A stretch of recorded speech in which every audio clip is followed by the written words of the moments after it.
The Electric says that the government's bipartisan Chips and Science Act intends to help solve the issue of chips holding up the production of electric cars by investing $50.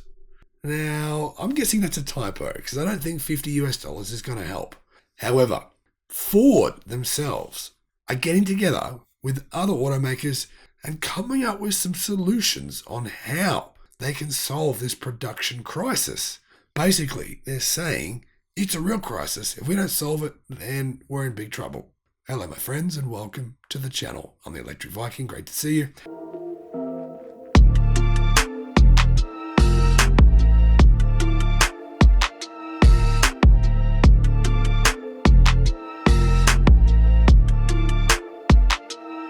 Thank you for subscribing to the channel. It's wonderful. Great. Love to have you.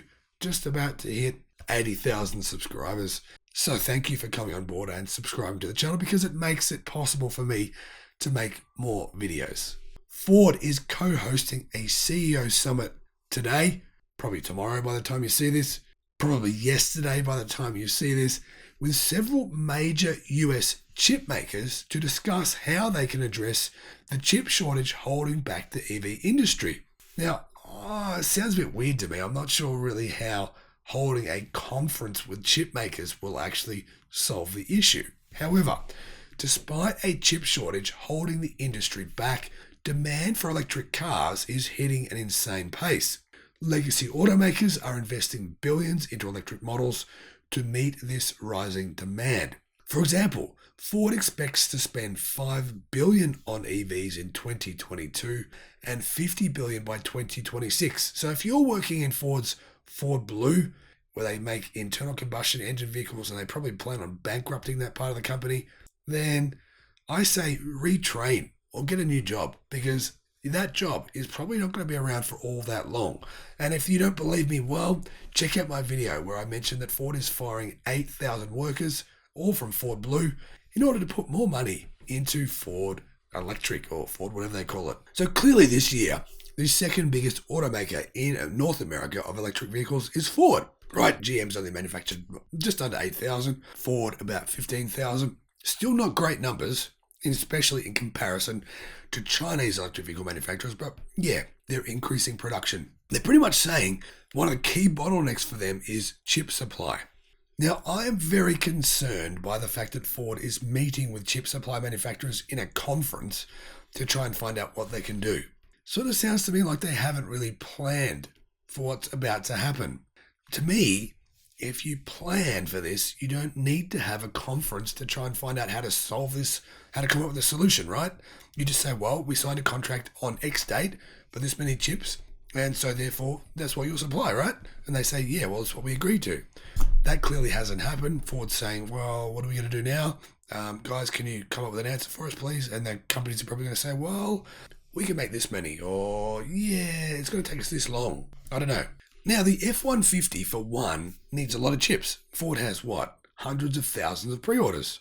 In fact, in the month of July, they sold 2,173 electric pickup trucks.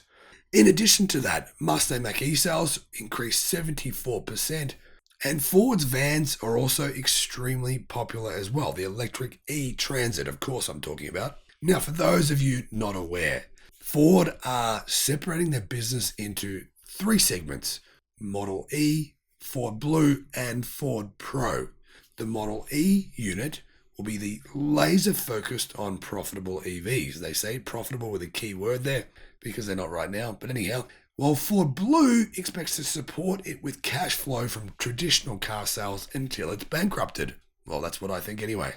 Let me know if you agree or disagree in the comment section below. That's going to be a controversial one, I'm sure. But many people are saying now there's been a major roadblock holding progress back, in particular for their internal combustion engine cash cow right now, right? Which is chips. In addition, Ford say that the semiconductor shortage is limiting automakers' ability to ramp up EV sales. Now, obviously, they're speaking for themselves right here. It's not limiting BYD's ability to ramp up sales, clearly, or other Chinese electric auto manufacturers, but it is apparently for Western electric vehicle manufacturers, such as Volkswagen, Ford, General Motors, etc. Now, interestingly, right, if automakers are having problems with getting enough chip for their internal combustion engine vehicles, then the problem could actually be worse for their electric cars, because electric cars require double or triple or even more than that when it comes to chips per car. But they are a different type of chip, so it's possible it won't be as bad as it sounds. What does this mean? Well, the Bipartisan Chips and Science Act intends to help solve this issue with billions of dollars to improve domestic manufacturing in the United States. This takes years, though. I don't think people realize it takes years to set up chip foundries and to start producing them. It doesn't happen in a month or a week or even a year. It happens in multiple years.